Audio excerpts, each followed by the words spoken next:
Louis Honslev. Prolegômenos a uma teoria da linguagem. Capítulo 12. Signos e figuras. Há uma particularidade a ser observada a respeito das grandezas que resultam de uma dedução. Diremos provisoriamente que uma frase pode ser composta por uma única proposição, e uma proposição por uma única palavra. Essa característica encontra-se nos textos mais variados, com o imperativo latino ir, vai, ou a interjeição portuguesa a.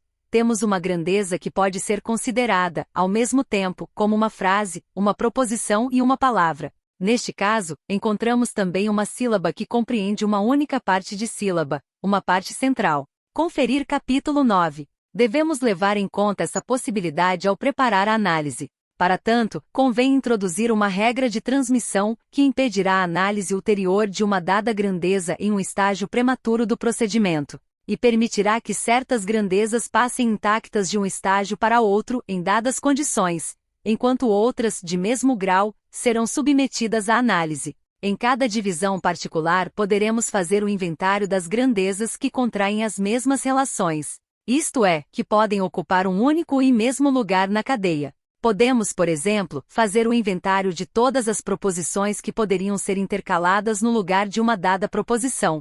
Em certas condições, isso poderia conduzir ao inventário de todas as proposições principais e de todas as proposições subordinadas. É possível, do mesmo modo, proceder ao inventário de todas as palavras, de todas as sílabas e de todas as partes de sílabas que tenham determinadas funções. Em certas condições, isso poderia conduzir ao inventário de todas as partes de sílabas centrais. A exigência da exaustividade torna necessário levantar tais inventários. Isso permite registrar uma função de um tipo particular entre as grandezas que podem ocupar um único e mesmo lugar na cadeia. Quando são comparados os inventários assim obtidos nos diferentes estágios da dedução, é notável ver que o número deles diminui à medida que o procedimento de análise avança. Se o texto é ilimitado, isto é, se for possível acrescentar-lhe algo constantemente, como acontece com uma língua viva, pode-se registrar um número ilimitado de frases, de proposições e de palavras. Cedo ou tarde no curso da dedução, encontra-se, no entanto, um ponto em que o número das grandezas inventariadas é limitado, e a partir daí, em termos gerais, ele diminui. No entanto, parece certo que uma língua tem um número limitado de sílabas, ainda que esse número seja relativamente elevado. Se podemos dividir as sílabas em partes centrais e marginais, o número dos membros dessas classes será inferior ao número de sílabas da língua. Continuando a dividir as partes das sílabas, chega-se às grandezas que, na terminologia atual, denominam-se fonemas. Em todas as línguas, o número destes é tão pequeno que pode ser escrito com 2 algarismos. Em muitas línguas, esse número chega mesmo a baixar a casa dos 20. Este fato, constatado indutivamente em todas as línguas observadas até aqui, está na base da invenção do alfabeto. De fato, se não houvesse inventários limitados, a teoria da linguagem não poderia esperar alcançar seu objetivo: tornar possível uma descrição simples e exaustiva do sistema que está por trás do processo textual. Se no decorrer da análise, não fosse possível a existência de inventário limitado algum, não poderia haver descrição exaustiva. Do mesmo modo, quanto mais restrito for o inventário no último estágio da análise, melhor se atende à exigência de uma descrição simples, feita pelo princípio do empirismo.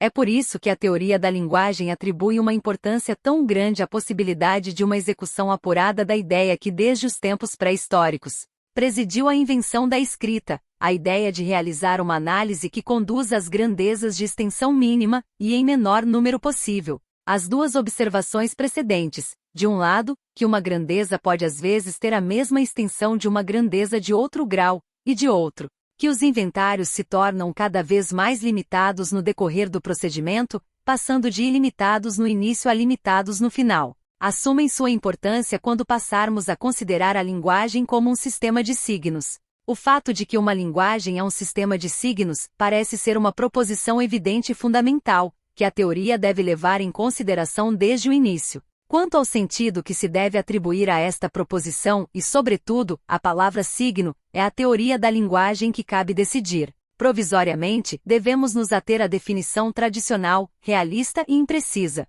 Ela nos diz que um signo, ou, como diremos, a fim de antecipar uma distinção terminológica que será introduzida mais tarde, capítulo 13, e a expressão de um signo é De início e acima de tudo, signo de alguma outra coisa. Essa particularidade nos interessa desde logo, pois parece indicar que um signo se define por uma função. Um signo funciona, designa, significa.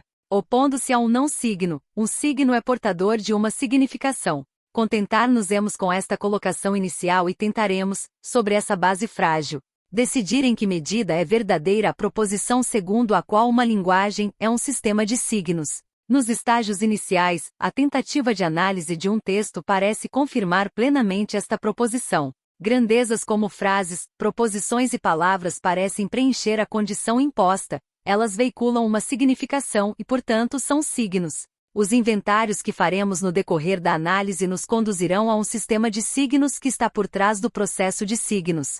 Aqui, mais uma vez, será interessante levar a análise tão longe quanto possível, a fim de assegurar uma descrição ao mesmo tempo exaustiva e tão simples quanto possível. As palavras não são os signos últimos, irredutíveis da linguagem, tal como poderia supor o imenso interesse que a linguística tradicional dedica à palavra. As palavras deixam-se analisar em partes que são igualmente portadoras de significações, radicais, sufixos de derivação e desinências flexionais. Em relação a este ponto, certas línguas vão mais longe que outras. A terminação latina, ibus, não é decomposta em signos de extensão mais limitada. É um signo único, que veicula ao mesmo tempo a significação do caso e do número. A terminação húngara do dativo plural, numa palavra como magiarona, de magiar, húngaro, é um signo composto, formado por um signo, ok, que veicula a indicação do plural, e por um outro signo, nak, que veicula a indicação do dativo.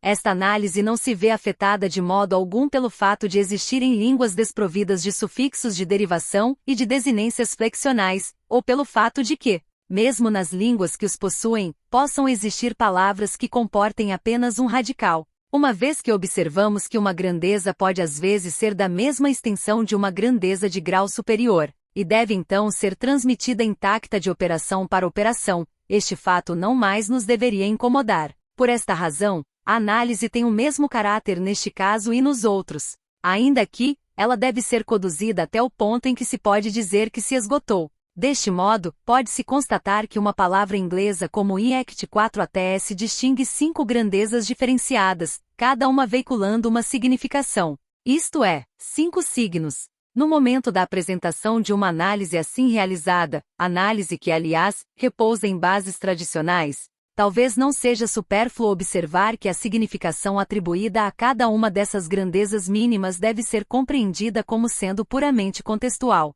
Nenhuma das grandezas mínimas, nem mesmo radical, tem existência independente tal que se lhe possa atribuir significações lexicais. Segundo o ponto de vista fundamental que adotamos, de uma análise contínua a partir das funções no texto, não existem significações reconhecíveis. Outras que não há significações contextuais. Toda grandeza, e por conseguinte todo signo, se define de modo relativo, e não absoluto. Isto é, unicamente pelo lugar que ocupa no contexto. Portanto, torna-se absurdo distinguir entre significações puramente contextuais e aquelas que poderiam existir fora de todo contexto. Ou, no dizer dos velhos gramáticos chineses, entre palavras vazias e palavras cheias. As significações ditas lexicais de certos signos são sempre apenas significações contextuais, artificialmente isoladas ou parafraseadas. Considerados isoladamente, signo algum tem significação. Toda significação de signo nasce de um contexto,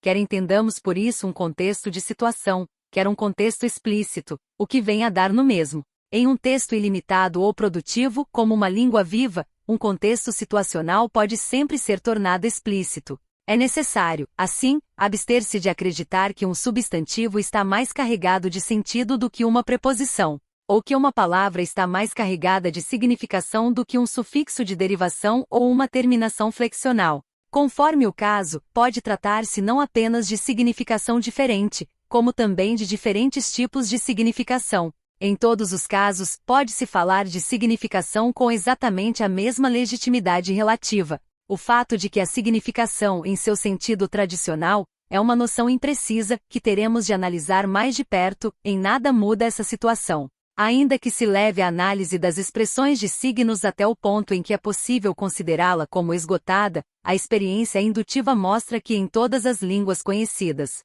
Chega-se a um estágio em que as grandezas que surgem não mais veiculam significação, e portanto não mais são expressões de signos. As sílabas e os fonemas não são expressões de signos, mas apenas partes das expressões de signos. O fato de que uma expressão de signo, palavra ou sufixo, pode consistir em uma única sílaba ou um único fonema, não quer dizer que a sílaba ou fonema sejam expressões de signos. De um certo ponto de vista, o S de INECT 4 até S é a expressão de um signo. De um outro ponto de vista, é um fonema. Os dois pontos de vista conduzem ao reconhecimento de dois objetos diferentes. Pode-se muito bem conservar a formulação segundo a qual a expressão de signo compreende apenas um único fonema, mas isso é diferente do ato de identificar a expressão de signo com o fonema. Com efeito, o fonema entra em outras combinações onde não aparece como expressão de signo, como por exemplo na palavra inglesa cell. Tais considerações nos levam ao abandono de uma tentativa de análise em signos.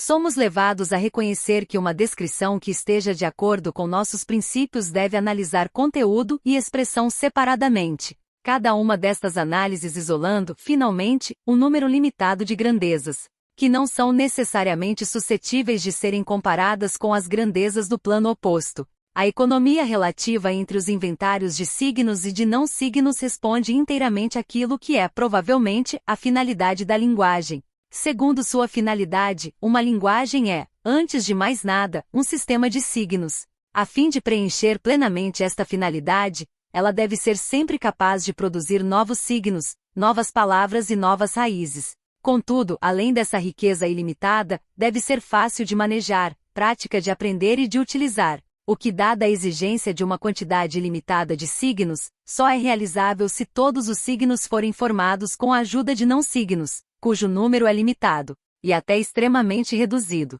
Tais não signos, que entram como partes de signos em um sistema de signos, serão denominados figuras. Designação puramente operacional, mas cômoda de introduzir. A linguagem, portanto, é tal que a partir de um número limitado de figuras, que podem sempre formar novos arranjos, constrói um número ilimitado de signos. Uma língua que não fosse assim constituída não poderia preencher sua finalidade. Portanto, temos inteira razão de pensar que encontramos, na construção de signos a partir de um número restrito de figuras, um traço essencial e fundamental da estrutura da linguagem. As línguas não poderiam ser descritas como simples sistemas de signos. A finalidade que lhes atribuímos por suposição faz delas, antes de mais nada, sistemas de signos. Mas conforme sua estrutura interna, elas são sobretudo algo de diferente, sistemas de figuras que podem servir para formar signos. A definição da linguagem como sistema de signos não resiste, portanto, a uma observação mais profunda. Esta definição só dá conta das funções externas da linguagem, das relações da língua com seus fatores extralinguísticos, e não de suas funções internas.